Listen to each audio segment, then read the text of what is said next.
Thousands of people arrive at universities across the country from many destinations. Yearly, they travel from inside and outside of the UK, leaving their familiar environment and homes in search of a new life through education. Our international numbers have grown almost 5 times. We are one of the best universities for international students in the country. They hope their future will be guided and they'll benefit from a new cultural experience, but also for a change of environment, to gain independence, to improve on communication skills, and to receive a high-class education. The University of Bedfordshire is home to students from over 100 countries and is thriving with a variety of cultures. It's the ideal opportunity for students to make new discoveries through learning and building their social skills, preparing them for the future ahead. But we also want them to have awareness about sort of social justice around the world. So how is this establishment catering to its diverse population? And how is the university's umbrella of departments supporting the students?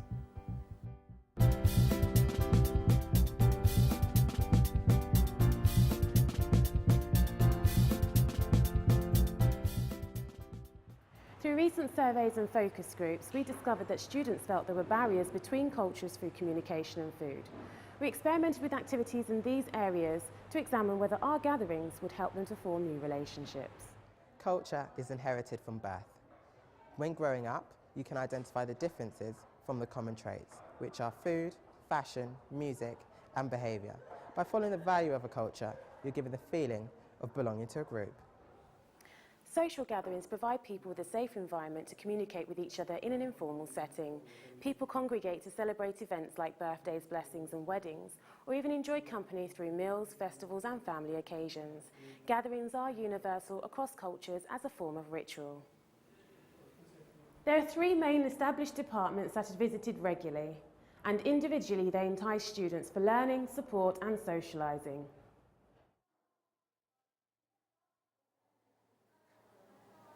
The Students' Union gives the opportunity for students to have their voices heard. They also provide events for the department and have ties with local businesses, which students can access.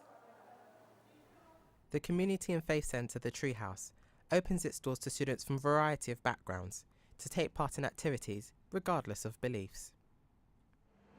The International Office aims to provide services to support overseas students while studying and living on campus. But are these departments providing the right opportunities for students to be socially active? Or are they encouraging them to conform to their understanding of the UK student life? You organise Freshers Angels and the activities that happen during Freshers Week. Do you think that those events are appropriate to all cultures? Yeah, it's really difficult to answer, really. We have 20,000 students on the 2 main campuses, and we have to ensure that each one of them, or at least the majority of groups, enjoy themselves throughout the Freshers Week. Now, admittedly, there is a lot of nightclub and social scenes within those areas. However, we have to focus on the majority. We do focus on some of the minority by offering alternative nights, such as comedy night, open mic night, games night, and that's on both campuses.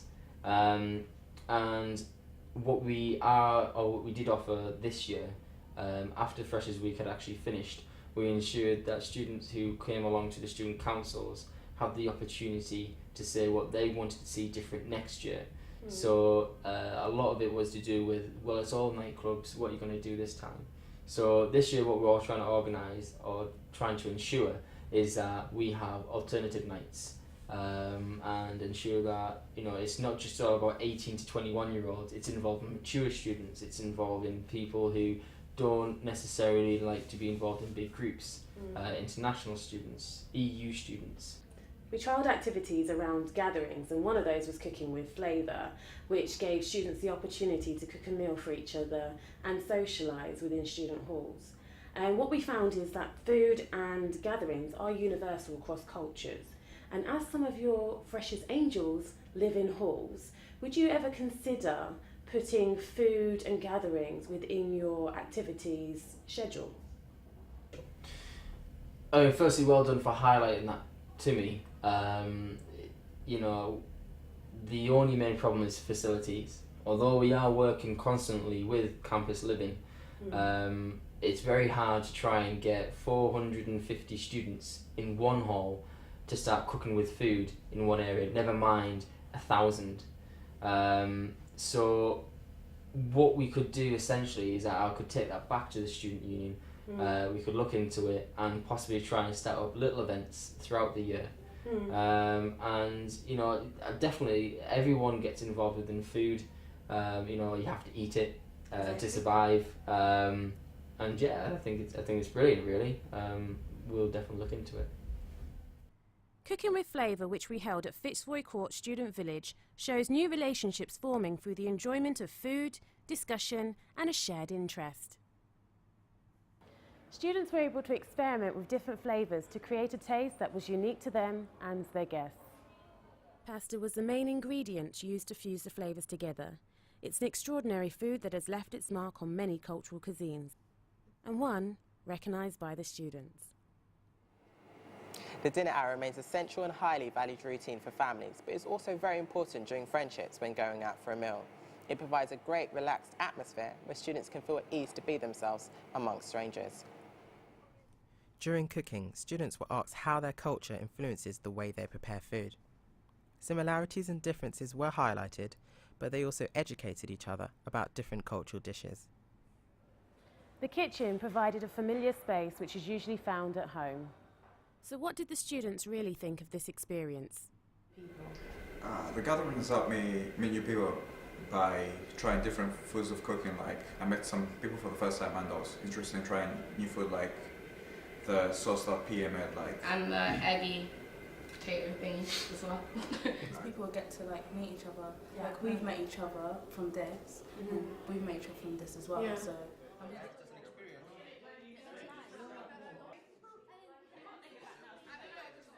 We both love food so much. Yes, of course, first of all. And then the ingredients were the same. For example, the tomatoes or the onion. Some departments consider the British culture is more dominant than others, but if the university as a whole is trying to portray an environment that embraces all of its students' culture, how is this being done? What support is offered to international students to improve their language skill whilst at university? The support that we offer to international students is quite a lot. Those who take their test in their own country, score a certain grade on their IELTS test, we decide here before they come that they'll do certain level of intensive English training before they go into the main program. But those who arrive here and we do the test and we find out that still need further improvement, we run English classes for them. Okay. These English classes run throughout the year regularly. We have put aside quite a lot of funding for it so that staffing is not an issue and so on. We monitor the performance of the students. I get to see those students who don't attend the classes, that we make sure that their English is at a level that they can easily study the course, you know. How has the university adapted their facilities for EU and international students? Oh, we've done lots of work here for EU and international students. I mean, you walk around the place and you will see it. Cafeteria is a very good example where food is served, which is not only local food for British students, but there's an international flavor in it. We have got tree house where international students can get together along with local students to mix and match. We take international students, we create clubs and societies so they can work with the student union to mix with each other and so on. We take them around the country for visits and so on. My belief is students, when they come here, they should not sit in the room to get the degree. They should see the British culture. Yes. And for that, we take them around. UK in terms of shopping trips, in terms of sightseeing trips, in terms of experience trips. We bring senior managers in who actually come and talk to them, so they can tell them what UK working life is all about and so on, you know. Do you think it would be beneficial for home students to be included? We do that. There are a lot of interactions. I'll give you an example. A recent trip that we took to Europe, there were seats in there fixed for home students who can come and join, so that interaction can be created. I have been discussing with the student union a plan today to run a buddy system next year where home students can adopt 10 students or so in the first 15 days of their arrival to show them what the local culture is all about. Okay. I think we will be the first one to do it. That's really great. Yes, we will be the first one to do it in the country. There's been a focus on international students to understand the essence of British culture and language. However, by encouraging home students to network with students from abroad, they too will be able to share the interest of learning about another culture. Meeting new people in a new environment can be daunting and one of the hardest experiences you have to go through in life. Through networking with a variety of people, you may find you have similar interests, which can create exciting conversations. We meet people on a regular basis whilst at work, during studying, or even standing next to someone on a bus stop. You never know that person's story unless you ask.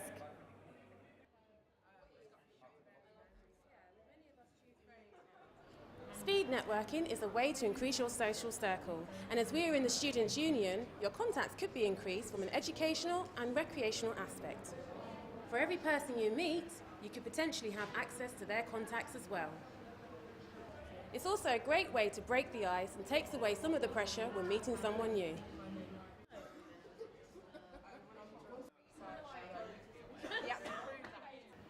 In a working environment, networking can be the most common form to help you further your career in your chosen profession. Have you met somebody today that would you say is an important contact for you to have?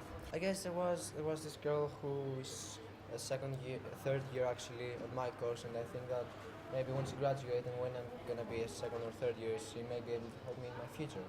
So I do think that it is an important connection for me. It is a useful way for you to introduce yourself whilst extracting information from another person. Chatting, sociable, personality, my smile, everything. Meeting face to face is becoming more uncommon as we have social media. Gadgets like smartphones have become useful for travelling information, the digital business card and easy access to the World Wide Web. But is this virtual world better? Do you feel that communicating to people through social networking sites is better than communicating with people face to face? Face to face, you get that more friendly feeling. You can start to know each other by body language and see how to interact with them. But through social networking, it's a way to break the ice first. Change! Would you have liked this event at the start of your course? Yeah, probably, because you get to know more people, so you never know who you could know, really. As our time to socialise becomes more and more disturbed with work commitments, some might say that fast communication on the go is more convenient. But by using these devices, we'll lose the visual communication that we rely on to form meaning. When you meet a person face to face, you can assess how they speak, how they move their body, how they express themselves, and how they dress. During a conversation, this could help you to distinguish where this person may be from, how they were brought up, and could lead to what type of person they really are. First impressions are considered as the most important, as they help you form your judgments of a person. How has this activity enabled you to learn about each other's lifestyle? What's helped is for me to find out what people who are also at my university live like, what people who aren't in the same sort of social circles as what I'm in. By bringing the speed networking event, it will enable students to get to know each other within a familiar working environment. From this, we hope that students can feel relaxed and open to talk about themselves with their fellow students. The Treehouse has managed to produce events on a small scale which are continuously improving. Why do you think it is important for students to be culturally aware? I think it's important for students to be culturally aware because of the world that we live in. Students that come from all over the world can meet other cultures, other people and have new experiences, and I think it's wonderful and it's great that we live in such a diverse community. Do you feel it enables them to broaden their horizons? Absolutely. They're learning different languages, different cultures, and just learning to embrace a different way of life, which is a great opportunity for them, yeah. And why do you think your gatherings have been so successful? Well, we utilise everything. We use the sort of marketing throughout the university. We have some great helpers here and supporters. We work closely with the student union, and we try and reach out to all students. We're available at the Freshers' Fair, so we meet students right at the beginning of the year. We do sort of parties and meals. So that is just trying to reach out and get people into Treehouse so that they can experience different things and meet new people and make friends and make the time at university more sort of memorable. How do you think games brings cultures together? We build relationships, it's fun, you network, you meet different students, and it's really great time. So I think it's really, really important because it breaks down lots of barriers. It's like a great icebreaker, and we have quite competitive people that come in just for games night every week, so it's great. I think it's fantastic. Video games through consoles such as the Nintendo Wii, the PlayStation 3 and the Xbox 360 give people the opportunity to opt for multiple players in one game. Nintendo's popular game Mario Kart has enabled people to feel more in touch with their game by the movement of their hands. Having 4 players in one race is challenging, yet it's light-hearted competition. Verbal communication isn't the only physical way to express your feelings. We also express ourselves through facial and bodily movements.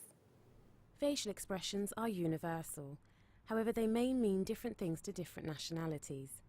When playing a game, the art of winning and losing produce universal emotions of joy and sadness. By learning from your team members while competing, you're able to build up an arsenal of skills that you can take back to your own learning and working environment. In a recent interview with Ezia Zundu, a professional gamer of Street Fighter and author of Tekken 5, the official strategy guide, he said gaming is about breaking barriers. It's about bringing people, no matter who you are, no matter where you are, no matter what language you speak, in common format and promoting friendly competition. The gaming industry cares not for colour or creed. It cares only about skill, so all nationalities are welcome. Gaming is a way for people to learn about each other in a fun, without pressure, neutral environment. The departments need to form a union working together to provide all students with the same service. The student union's attention seems to focus towards UK home students and the international office towards overseas students. But they are trying to develop a relationship which will benefit their departments and the students in the future. The Students' Union is always looking for different ways to market our services. And in fact, just this morning, I was meeting with the Treehouse, Andrew Goodman, and also Shazad from the International Office to look at ways that we can work together to put forward one list of events to the students, because we're aware that not all students want to just have evening entertainment. Yes. Some want pastoral provision, others would like international trips or different visits to within the UK. So we're looking at putting together a programme so all students, no matter what their interests or belief are, can find out about what's going on at the university. Yes, we are working with the other departments as well. We are making some new events and things that we're involving the student union and chaplains and other departments to do the things at the same time instead of doing it separately. If successful and more activities are created which include everyone, the publicity angle for the university will attract potential students. It will be highlighted as a place offering education as well as other opportunities, and it will show they are creating a multicultural fusion. I think absolutely. I think it's imperative that you cater to the students to almost make them feel at home, because they're thousands of miles away from home. They've got no maybe friends here, no family, so it's important to make them feel a part of the university and a part of life in Luton. So. We ask students to express their concern, talk to us about the positive experience as well as negative experience. Well, we are always open for feedback. Many students come to the university office to provide us some feedback, and many of the students are international. And secondly, we are planning to design a survey where we'll find out students' likes and dislikes, and obviously we are targeting international students as well. If they work together from the beginning of term and throughout the academic year, support can be offered on a wider scale. It's not just the students that can benefit from improved communication, it's the establishment as a whole.